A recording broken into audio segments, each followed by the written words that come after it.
Penggunaan Tabanas digital, cikgu boleh dapatkan QR code ataupun pautan link. Setelah masuk QR code, cikgu akan jumpa ke paparan utama.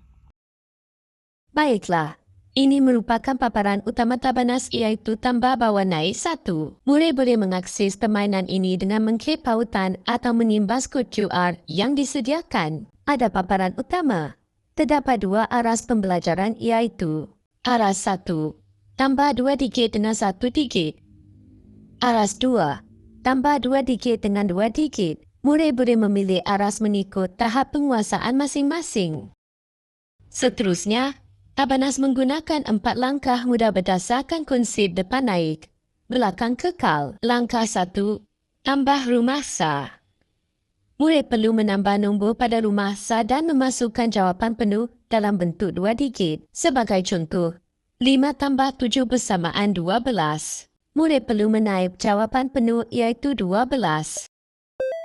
5 tambah 7 ialah 12. Yang di belakang, iaitu 2, kekal di rumah sah, manakala yang di depan dibawa naik ke atas, rumah puluh.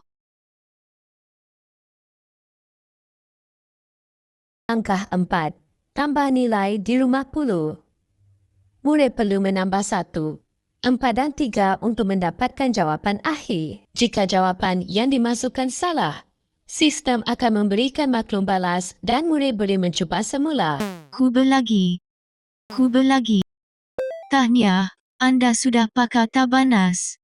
Setelah selesai, murid boleh memilih soalan baharu untuk meneruskan latihan.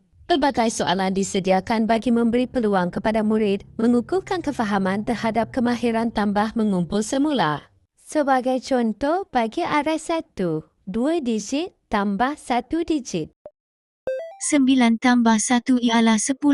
Yang di belakang, iaitu sifar, kekal di rumah sah, manakala yang di depan dibawa naik ke atas, rumah puluh.